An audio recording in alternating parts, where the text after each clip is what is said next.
मार्च 2014 लोकसभा चुनाव से ऐन पहले दिल्ली में भाजपा की कोर कमेटी की बैठक चल रही थी।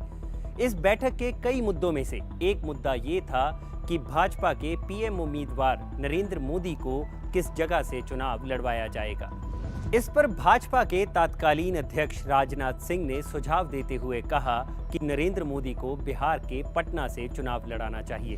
तभी बैठक में एक सधी हुई आवाज ने इस सुझाव पर असहमति जताते हुए कहा कि नरेंद्र मोदी यूपी से चुनाव लड़ेंगे। राजनाथ सिंह ने उस शख्स के सुझाव को नकारते हुए कहा कि वो भाजपा के अध्यक्ष हैं और वो यूपी से चुनाव लड़ते आए हैं। नरेंद्र मोदी को किसी और जगह से चुनाव लड़ना चाहिए। लेकिन उस शख्स ने राजनाथ सिंह के सुझाव की ओर ध्यान भी नहीं दिया और बैठक को अगले मुद्दे की ओर बढ़ा दिया गया। बैठक खत्म होने के बाद उस शख्स ने जाते जाते राजनाथ सिंह को फिर से उस सुझाव पर गौर करने के लिए कहा। वो शख्स आमतौर पर किसी भी तरह का समझौता करने का आदी नहीं था और ये उसका कोई दंभ भी नहीं था। वो पहले से इस बात का निष्कर्ष निकाल चुका था कि अगर यूपी में जाति और धर्म के जाल को काटना है तो पीएम उम्मीदवार नरेंद्र मोदी को यूपी से ही चुनाव लड़वाना होगा। लेकिन उस शख्स के बार बार कहने पर राजनाथ सिंह को इस बात के लिए राजी होना ही पड़ा और इस तरह नरेंद्र मोदी ने यूपी के वाराणसी से चुनाव लड़ा। उसके बाद क्या हुआ ये पूरा देश जानता है। न मुझे किसी ने भेजा है न मैं यहाँ आया हूँ, मुझे तो माँ गंगा ने बुलाया है। लेकिन वो शख्स आखिर था कौन? वो थे भारतीय राजनीति के चाणक्य कहे जाने वाले अमित शाह। वो अमित शाह जिन्होंने मोदी को पीएम मोदी बनाया। वो अमित शाह जिनके काल में भाजपा ने जीत के सारे रिकॉर्ड तोड़ डाले। वो अमित शाह जिन्होंने भाजपा के मेंबर्स की संख्या 2 करोड़ से 11 करोड़ तक पहुंचा दी।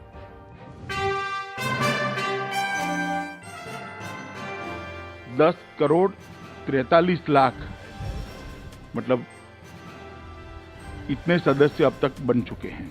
लेकिन अमित शाह आखिर अमित शाह बने कैसे? नमस्कार, मैं हूं भूपेंद्र सोनी और आज हम किस्सा आज तक पर आपको सुनाएंगे किस्सा अमित शाह का। 22 अक्टूबर 1964 को मुंबई में एक गुजराती कारोबारी अनिल चंद्र शाह के घर जन्मे अमित शाह ने अपनी जिंदगी के पहले 16 बरस गुजरात में अपने पैतृक गांव मानसा में ही बिताए। मानसा में ही उन्होंने अपनी शुरुआती पढ़ाई भी की। मानसा के आरबीएलडी स्कूल में उनके साथ पढ़ने वाले उनके सहपाठी सुधीर बताते हैं कि अमित शाह ने 7वीं कक्षा में पहली बार मॉनिटर का चुनाव लड़ा था, जिसमें उन्हें 50 बच्चों में से 75% वोट मिले थे। ये अमित शाह के जीवन का सबसे पहला चुनाव था। उनके एक और सहपाठी बताते हैं कि अमित शाह में गजब की प्रतिभा थी। वो एक जादूगर की तरह किसी के भी गुणों को पहचान लेते थे और वो जिस भी लक्ष्य को प्राप्त करने की एक बार ठान लेते थे उसे प्राप्त करके ही रहते थे। खैर 16 साल की उम्र में अमित शाह मानसा से अहमदाबाद आ गए, जहां उन्होंने आरएसएस ज्वाइन कर ली और आरएसएस की ही एक इकाई एबीवीपी यानी अखिल भारतीय विद्यार्थी परिषद के साथ जुड़कर काम करना शुरू कर दिया। और महज 2 साल में ही अमित शाह को एबीवीपी की गुजरात इकाई का संयुक्त सचिव बना दिया गया। 1980 का दशक शाह की जिंदगी के लिए काफी मायने रखता है। यही वो दशक था जिसमें शाह ने अपनी धार्मिक और राजनीतिक जमीन तैयार करनी शुरू की थी। आरएसएस के साथ साथ उस वक्त शाह का झुकाव एक संत की तरफ भी था, जिनका नाम था स्वामी वामदेव। पश्चिमी यूपी के रहने वाले वामदेव दशनामी परंपरा के संत थे। वामदेव उन 5 महंतों में से एक थे जिन्होंने अयोध्या में राम मंदिर के लिए सबसे पहले मुहिम छेड़ी थी। अमित शाह ने वामदेव से ही हिंदुत्व के सारे गुण सीखे हैं। वामदेव के ही कहने पर अमित शाह ने पहली बार साल 1986 में हरिद्वार में हुए कुंभ में हिस्सा लिया था।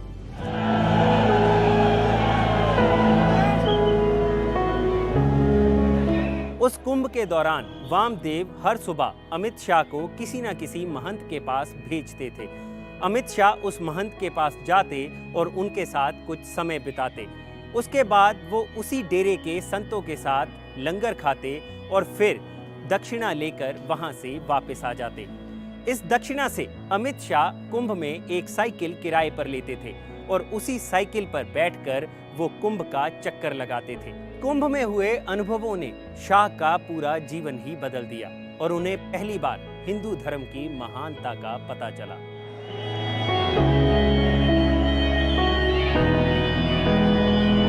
नरेंद्र मोदी और अमित शाह की पहली मुलाकात अहमदाबाद में संघ की शाखा के दौरान हुई।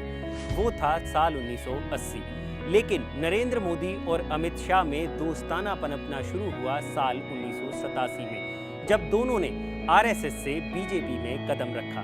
ये वो वक्त था जब साल 1986 में लाल कृष्ण आडवाणी को भाजपा का राष्ट्रीय अध्यक्ष बनाया गया था और इसके बाद आरएसएस ने अपने वर्करों को भाजपा में ज्वाइन करवाना शुरू कर दिया था। नरेंद्र मोदी और अमित शाह में एक समानता थी, वो दोनों लीग से हटकर सोचते थे और यही बात उन्हें बाकी आरएसएस वर्करों से अलग करती थी। शाह को पहला ब्रेक थ्रू मिला साल 1991 में, जब उन्हें गांधीनगर से चुनाव लड़ रहे लाल कृष्ण आडवाणी की कैंपेन का जिम्मा सौंपा गया। उस वक्त तक अमित शाह और नरेंद्र मोदी में गहरा दोस्ताना हो चुका था और अब तो लाल कृष्ण आडवाणी का हाथ भी उनके सर पर था। साल 1995 में भाजपा ने जब पहली बार गुजरात में सरकार बनाई, उसमें भी नरेंद्र मोदी और अमित शाह ने अहम भूमिका निभाई थी।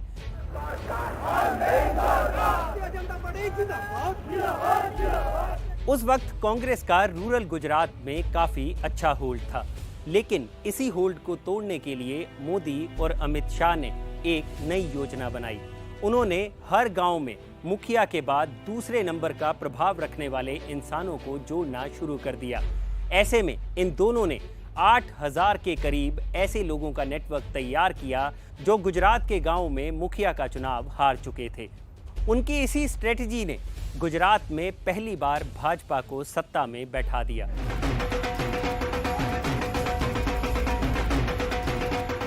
इसके बाद साल 1995 में ही शंकर सिंह वाघेला के साथ मोदी के मतभेदों के चलते नरेंद्र मोदी को नेशनल सेक्रेटरी बनाकर गुजरात से बाहर दिल्ली भेज दिया गया और अमित शाह वहीं गुजरात में रहकर भाजपा के संगठन को मजबूत करते रहे।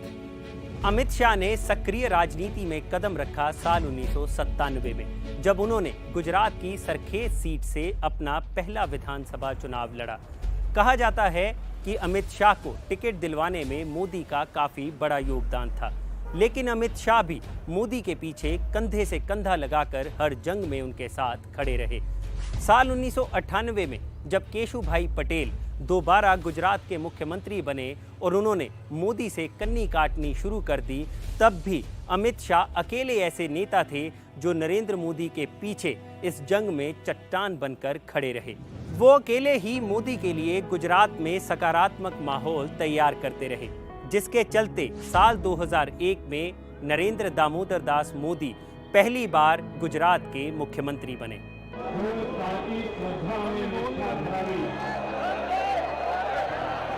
इसके बाद साल 2002 में अमित शाह की मेहनत रंग लाई, जब उन्हें गुजरात सरकार में होम मिनिस्टर और ट्रांसपोर्ट एंड लॉ मिनिस्टर बनाया गया। इसके बाद शाह ने कभी पीछे मुड़कर नहीं देखा। वे धीरे धीरे भारतीय राजनीति में सफलता की सीढ़ियां चढ़ते चले गए। 2006 में गुजरात चेस एसोसिएशन के अध्यक्ष बने, फिर साल 2009 में गुजरात क्रिकेट एसोसिएशन के उपाध्यक्ष के तौर पर भी सेवाएं दी। अमित शाह ने यहां भी नए नियम कानून बनाए। पहले 24 रणजी मैच खेलने वाले खिलाड़ी को ही बीसीसीआई की ओर से पेंशन मिलती थी, लेकिन अमित शाह ने एक नया रूल पास करवाया, जिसके तहत अगर कोई खिलाड़ी गुजरात के लिए एक भी रणजी मैच खेल लेगा तो उसे ताउम्र पेंशन दी जाएगी। लेकिन शाह के राजनीतिक करियर में मुश्किलें आनी शुरू हुई साल 2010 में, जब सीबीआई ने उन्हें 2005 में हुए सोहराबुद्दीन शेख एनकाउंटर केस में गिरफ्तार कर लिया। उस वक्त अमित शाह को 3 महीने तक जेल में रहना पड़ा था और जब उन्हें जमानत मिली तो इस शर्त पर कि वो 2 साल तक गुजरात नहीं जा सकते। लेकिन अमित शाह तो अमित शाह ठहरे। उन्होंने उन 2 सालों में भी दिल्ली में रहकर पार्टी के बड़े नेताओं के साथ अपने संपर्क बनाने शुरू कर दिए। और फिर आया साल 2013। 2014 में लोकसभा चुनाव थे और पिछली बार के 2 लोकसभा चुनावों में करारी हार के बाद भाजपा इस बार कोई मौका हाथ से गंवाना नहीं चाहती थी और अमित शाह ये अच्छे से जानते थे कि पार्टी के पास नरेंद्र मोदी की मजबूत छवि जैसा और कोई नेता नहीं है। इंडिया टुडे के मैनेजिंग एडिटर राहुल कंवल बताते हैं कि 2013 में जब मोदी को बीजेपी की इलेक्शन कैंपेन कमेटी का चेयरमैन चुना गया, उस दिन उनकी मुलाकात गोवा में अमित शाह से हुई। तब शाह ने उनसे कहा कि हमारा नेशनल प्लान तैयार है और हम इसी दिन का इंतजार कर रहे थे। शाह ने 2014 के लोकसभा चुनाव में पार्टी महासचिव के तौर पर काम किया और उन्होंने उत्तर प्रदेश में वो कर दिखाया जो किसी ने सपने में भी नहीं सोचा था। उस चुनाव में यूपी ने भाजपा की झोली में 80 में से 73 लोकसभा सीटें डाल दी। 80 में से 73 सीटों पर हमने लीड बनाई है, जिसके चलते 2014 के लोकसभा चुनाव में भाजपा अकेले अपने दम पर 282 सीटें जीतने में कामयाब रही और नरेंद्र मोदी ने देश के 15वें प्रधानमंत्री के तौर पर शपथ ली। मैं नरेंद्र दामोदर दास मोदी ईश्वर की शपथ लेता हूं। असल में शाह ने 2014 के चुनाव में टेक्नोलॉजी का भरपूर प्रयोग किया। उन्होंने सोशल मीडिया पर वोटरों को पकड़ने के लिए लखनऊ कार्यालय की काया ही पलट दी। शाह ने एक आईटी सेल का गठन किया और बीजेपी के इस वॉर रूम में एक कॉल सेंटर भी बनाया गया, जिससे पार्टी के कार्यकर्ता मिस्ड कॉल देकर कार्यक्रमों की जानकारी लेते थे और इस सेंटर के जरिए भाजपा ने 20,000 से अधिक नए कार्यकर्ताओं को भी जोड़ लिया। इस वॉर रूम को चलाने में मदद करने के लिए आरएसएस से आने वाले सुनील बंसल ने बताया कि अमित शाह ने साफ कह दिया था कि पार्टी वर्करों को अपनी बात सुनाने के लिए घंटों नेताओं का इंतजार ना करना पड़े। इसके लिए बूथ लेवल पर कार्यकर्ताओं को फोन दिए गए, जिनसे रोज शाम को रिपोर्ट लेकर बंसल को दी जाती थी और आगे बंसल वो रिपोर्ट अमित शाह को रोजाना देते थे। इसके जरिए ही कार्यकर्ताओं को चौकस रखने में मदद मिली, जिससे भाजपा ने यूपी के आम वोटरों तक अपनी पहुंच बना ली। 2014 में ही अमित शाह ने बैकरूम से निकलकर फ्रंट पर खेलना शुरू कर दिया और महज 49 साल की उम्र में अमित शाह बीजेपी के सबसे युवा अध्यक्ष बनकर उभरे। शाह के बीजेपी अध्यक्ष बनने के साथ ही आरएसएस के काडर की बीजेपी में एंट्री होनी शुरू हो गई, फिर चाहे वो आरएसएस के कृष्ण गोपाल हों या फिर राम माधव। अमित शाह ने इस बात को सुनिश्चित किया है कि भाजपा और संघ में तालमेल बना रहे। शाह ने 2014 के बाद इस बात को सुनिश्चित करने की कोशिश की कि पार्टी में ज्यादा उम्र के नेताओं को धीरे धीरे रिटायरमेंट दी जाए और नई युवा ड्रीम टीम तैयार की जाए। शाह कड़े फैसले लेने से कभी पीछे नहीं हटते, जिसकी पहली मिसाल देखने को मिली साल 2014 में हुए हरियाणा और महाराष्ट्र विधानसभा चुनावों में, जहां शाह ने भाजपा को क्षेत्रीय पार्टियों महाराष्ट्र में शिवसेना और हरियाणा में हरियाणा जनहित कांग्रेस से अलग होकर चुनाव लड़ने का फैसला लिया और दोनों राज्यों में पहली बार बीजेपी की सरकार बनी। इसके बाद अमित शाह और मोदी की जोड़ी का करिश्मा बादस्तूर जारी रहा। उधर साल 2016 में अमित शाह को सोहराबुद्दीन एनकाउंटर केस में सुप्रीम कोर्ट से क्लीन चिट भी मिल गई। साल 2017 में अमित शाह को यूपी विधानसभा चुनाव की कमान भी सौंपी गई और रिजल्ट तो जैसे पहले से ही हर कोई जानता था। मोदी जी को लाने वाले हैं। भाजपा ने उस चुनाव में 403 में से 312 सीटें हासिल की और यूपी में अपनी सरकार बनाई। अमित शाह के नेतृत्व में भाजपा धीरे धीरे एक एक किला जीतती चली गई और अमित शाह के ही काल में भाजपा और उसके सहयोगियों ने 21 राज्यों में अपनी सरकार बनाई। ये करिश्मा भाजपा ने इससे पहले कभी नहीं किया था। इस बार जब 2019 के लोकसभा चुनावों में शाह ने भाजपा के लिए अब की बार 300 पार का नारा दिया तो ज्यादातर लोगों ने इसे चुनावी जुमला ही समझा, लेकिन अमित शाह ने इन चुनावों में भी ऐसी रणनीति तैयार की कि उन्होंने पूरे देश में कांग्रेस और यूपी में महागठबंधन की हवा निकाल दी। और जब 2019 के लोकसभा चुनावों का नतीजा सामने आया तो भाजपा ने 303 सीटें जीतकर इतिहास रच दिया। और इस तरह अमित शाह देखने को मिली साल 2014 में हुए हरियाणा और महाराष्ट्र विधानसभा चुनावों में, जहां शाह ने भाजपा को क्षेत्रीय पार्टियों महाराष्ट्र में शिवसेना और हरियाणा में हरियाणा जनहित कांग्रेस से अलग होकर चुनाव लड़ने का फैसला लिया और दोनों राज्यों में पहली बार बीजेपी की सरकार बनी। इसके बाद अमित शाह और मोदी की जोड़ी का करिश्मा बादस्तूर जारी रहा। उधर साल 2016 में अमित शाह को सोहराबुद्दीन एनकाउंटर केस में सुप्रीम कोर्ट से क्लीन चिट भी मिल गई।